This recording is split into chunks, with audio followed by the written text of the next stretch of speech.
Hello guys, तो कैसे हो सारे। और आज मैं एक नई वीडियो लेके आ गया हूँ और बात करते हैं क्या बियांका बेलेयर ओवर पुश्ड है। अब देखो ये चीज़ कहाँ से आई। ये चीज़ आई है अंकित राजपूत, जो कि एक रेसलिंग यूट्यूबर है इंडिया से ही, जिनका चैनल है रेसलिंग फैंस नेटवर्क। उन्होंने एक ट्वीट करा था कि बियांका बेलेयर ओवर पुश्ड है। तो इसी के अराउंड कुछ कंट्रोवर्सी हुई थी, जहाँ पे कुछ डब्ल्यू सुपरस्टार्स ने भी अपने कुछ मत जाहिर किए थे। तो बात करते हैं अभी क्या बियांका बेलेयर ओवर पुश्ड है। अब देखो इस चीज़ को हो गए काफ़ी ज़्यादा टाइम तो नहीं बोल सकते, लेकिन थोड़ा टाइम तो हो गया और मैं I am little too late, लेकिन कोई नहीं, चलो मेरा भी टेक सुन लो। तो क्या बियांका बेलेयर ओवर पुश्ड है। सबसे पहले बात करते हैं ओवर पुश क्या होता है। तो अगर अपन डब्ल्यू के टर्म्स में बात करें तो ऐसा कोई डब्ल्यू रेसलर या सुपरस्टार जिसको उसके टैलेंट और उसके एबिलिटी से ज़्यादा पुश किया जा रहा है, मतलब उसमें टैलेंट ज़्यादा है नहीं लेकिन उसको फिर भी पुश किए जा रहे हैं, उसको ओवर पुश बोल सकते हैं। तो क्या बियांका बेलेयर ओवर पुश्ड है? मेरे हिसाब से नो, बिल्कुल भी बियांका बेलेयर ओवर पुश्ड नहीं है, क्योंकि ऑब्वियसली उनमें एथलेटिक एबिलिटीज़ है, स्ट्रेंथ है, इन रिंग एबिलिटीज़ है, माइक स्किल्स है, करिश्मा है, सब कुछ है बियांका बेलेयर में। सो आई डोंट थिंक वो ओवर पुश्ड है।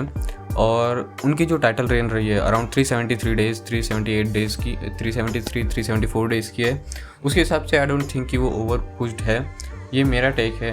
और आई डोंट थिंक कि अंकित भाई भी ये कहना चाहते थे कि मतलब उन्होंने ट्वीट में लिख तो दिया ओवर पुश्ड है, बट उनका मतलब ये था कि उनका title rain kind of stale है, कोई मेमोरेबल मोमेंट्स नहीं है, मेमोरेबल मैचेस नहीं है, और जो इंटेंसिटी होनी चाहिए एक चैम्पियनशिप के लिए, कोई भी बिल्डअप होना चाहिए या फिर मैचेस होने चाहिए, वो उतने मतलब उस लेवल की नहीं है, क्योंकि वो वुमेंस वर्ल्ड चैम्पियनशिप है।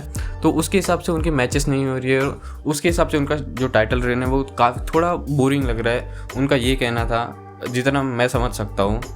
और इसको लेकर कुछ डब्ल्यू सुपरस्टार जैसे कि MVP शेल्टन बेंजामिन, इन्होंने भी अपने कुछ ट्वीट रिप्लाईज किए, उनके ट्वीट में आप जाके पढ़ सकते हैं। तो बात करते हैं क्या वो लोग सही है, मतलब उन्होंने ऐसा करना चाहिए था।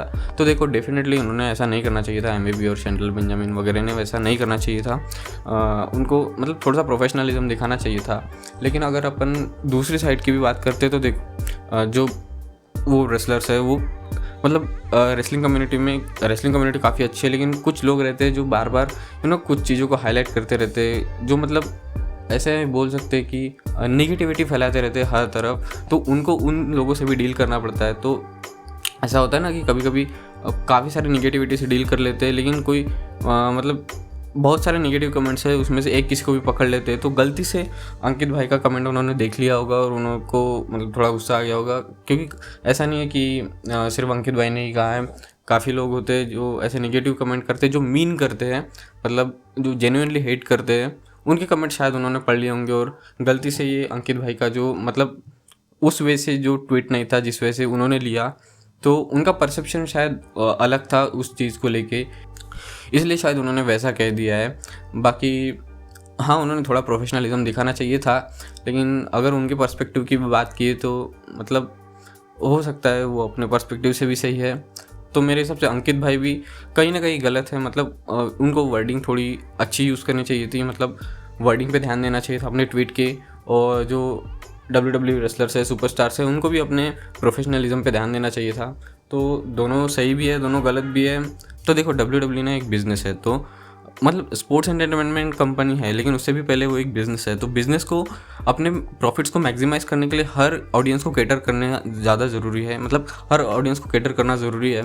तो वही पे जो रेसलर्स है जैसे रोमन रेंस है, बॉबी लैशली है, वो सब टीन्स और एडल्ट्स को कैटर करते, जबकि अगर आप देखेंगे बियांका बेलेयर के जो ऑडियंस रहती है वो मोस्टली छोटे बच्चे होते हैं, और छोटे बच्चों की तरफ से उनको काफ़ी ज़्यादा पॉप मिलता है। तो जो डब्ल्यू सभी ऑडियंस को कैटर करती है, तो उसके हिसाब से उन्होंने जो बियांका बेलेयर है वो छोटे बच्चों से ज़्यादा रेजोनेट करती है, वो उनको ज़्यादा कैटर करती है। तो अभी अगर आप कोई भी बियांका बेलेयर की एंट्रेंस देख लो, कोई भी उनके मैचेस या देख लो, या फिर कोई भी उनके प्रोमो वगैरह देख लो, वहाँ पे बच्चे काफ़ी ज़्यादा इन्वॉल्व रहते हैं, काफ़ी ज़्यादा चीयर करते हैं उनको।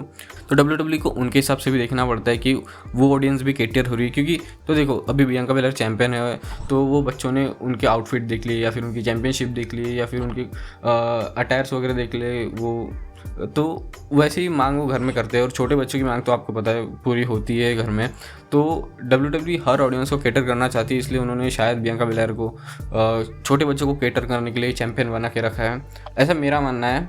तो बस यही था मेरा टेक। और क्या बियांका बेलेयर की टाइटल रेन स्टिल है या फिर बोरिंग है? टीन्स एंड अडल्ट के हिसाब से हाँ बोल सकते हैं, और बच्चों के हिसाब से ना बोल सकते हैं। तो गलत भी नहीं है, सही भी नहीं है ये चीज़। तो देखो, मेरा किसी को हेट नहीं है, कोई भी, मतलब अंकित भाई को भी हेट नहीं है, WWE सुपरस्टार्स को भी हेट नहीं है, बियांका बेलेयर को भी हेट नहीं है। बस ये मेरे कुछ व्यू थे इस सिचुएशन को लेके। तो बस आज की वीडियो यही तक। See you in the next video, till then we the once.